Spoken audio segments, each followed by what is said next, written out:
Ciryl Gane, ever the picture of composure and precision, enters the octagon once again chasing the crown that's eluded him twice before.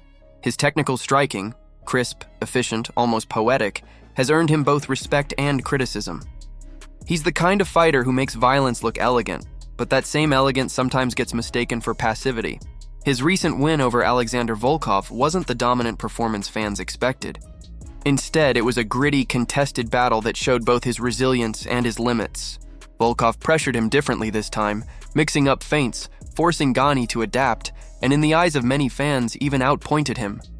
The victory kept Gane in the conversation, but it didn't silence the skeptics. And now, against a monster like Aspinall, those doubts could become headlines. Aspinall, meanwhile, is walking into this fight with an aura that's hard to describe. Calm but dangerous, polite but ruthless.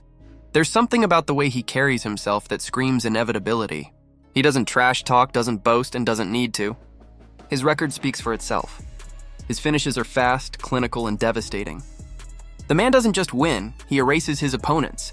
Former UFC champion Dominick Cruz summed it up perfectly in a recent podcast appearance when he said, "There's only one fighter who might be capable of solving the puzzle that is Tom Aspinall, and that's Jon Jones." That single statement lit the MMA world on fire. Because Cruz didn't just make a prediction. He issued a challenge to the entire division. In his view, Aspinall's composure, fight IQ, and well-roundedness make him nearly unbeatable. He breaks down fights like a surgeon, executes like a predator, and never seems rushed. Where Gane relies on finesse, Aspinall relies on inevitability. He pressures, he times, he finishes. And when you look at the data, it's staggering. Aspinall holds one of the shortest average fight times in UFC history. When he steps into the cage, you're lucky to survive the first 2 minutes. But for Cruz, what truly separates Aspinall isn't his power or speed. It's his authenticity as a heavyweight. He's not a light heavyweight filling out. He's not a striker pretending to grapple.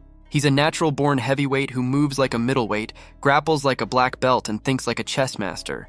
That's why Cruz, with all his technical insight, said that if he had to send one man to the octagon to save the sport, to save the dojo's life, as he put it, it would have to be Jon Jones. "There's nobody else that can threaten him," Cruz said. "And there's nobody else that can threaten Jon Jones. That's why Jones didn't fight him." It was a subtle jab, but a powerful one. Because deep down, many fans agree. Jon Jones never fought Tom Aspinall because the risk outweighed the reward. Aspinall represents the one challenge that could tarnish Jones's perfect legacy. Even Cruz admitted that if Jones were to beat Aspinall, it would elevate his status beyond dispute as the greatest fighter to ever live. But Cruz added something that made fans sit up. He doesn't think Jones would win. In his words, the size of Aspinall is so authentic to heavyweight that would be the first time Jones has ever really felt that. That's the kind of respect Tom Aspinall commands, not from fans, but from legends. And as fight night approaches, that respect is transforming into fear for anyone standing across from him.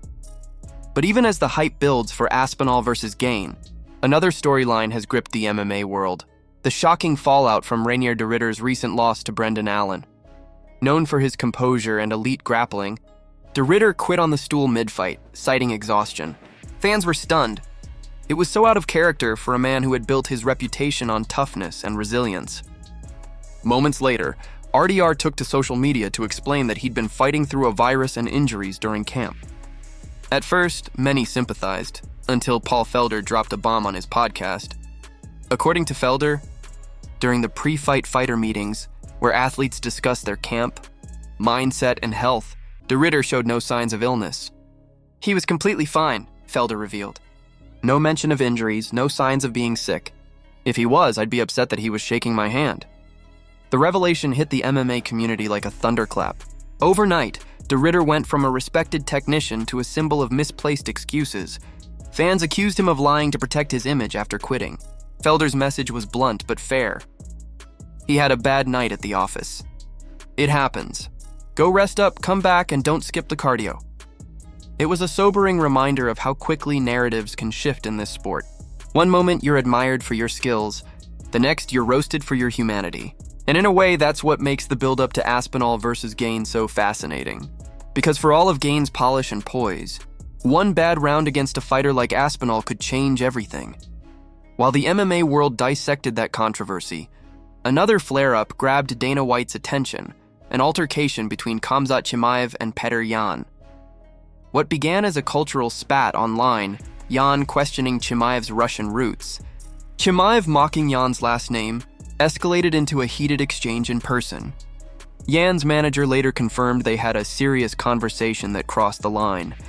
Dana wasn't happy, but wasn't shocked either. "We're in the fight business," he said, shaking his head. "These things happen." But with Chimaev holding the middleweight title and Yan gearing up for a major rematch, the tension couldn't have come at a worse time. For the UFC, it's another reminder that fighters aren't just athletes. They're volatile forces of emotion and pride. And that volatility brings us right back to the heavyweight title fight. Brendan Schaub, never one to hold back his opinions, recently said that if Aspinall wants to truly silence his critics, he needs to finish Gane in under 2 minutes, faster and more impressively than Jon Jones did. Harsh? Maybe. But it captures the impossible standard Aspinall now faces. Not only must he win, he must dominate so completely that there's no room for what-ifs, no asterisks. No caveats? Just an exclamation point. Aspinall himself seems unfazed. He's respectful of Gane's talent, but confident that his preparation will prevail. "I never think too far in the future," he said. "Maybe one day I'll try boxing if I clear out the division. But right now, my focus is on this fight." He's hinted before that boxing is a long-term dream, given his background in the sport, but his loyalty to the Octagon remains unwavering. For now, the stakes couldn't be higher. For Gane, this might be the last chance to prove he belongs among the elite. For Aspinall, it's the moment to define an era. A win cements him as the true heir to the heavyweight throne. A loss could reset the entire division. When that cage door closes, it won't just be 2 men fighting for a belt. It'll be a battle for validation, legacy, and history. The kind of fight that separates good champions from immortal ones. So, MMA fans, what do you think happens next? Will Cyril Gane finally deliver the performance of his life and shock the world? Or will Tom Aspinall continue his reign of dominance, proving once and for all that no one in the division, not even the great Jon Jones, can touch him? Let's talk about it in the comments. And if you love these deep dives into the biggest stories shaking the MMA world, make sure to hit that like button, subscribe to the channel, and turn on notifications, because the best is yet to come.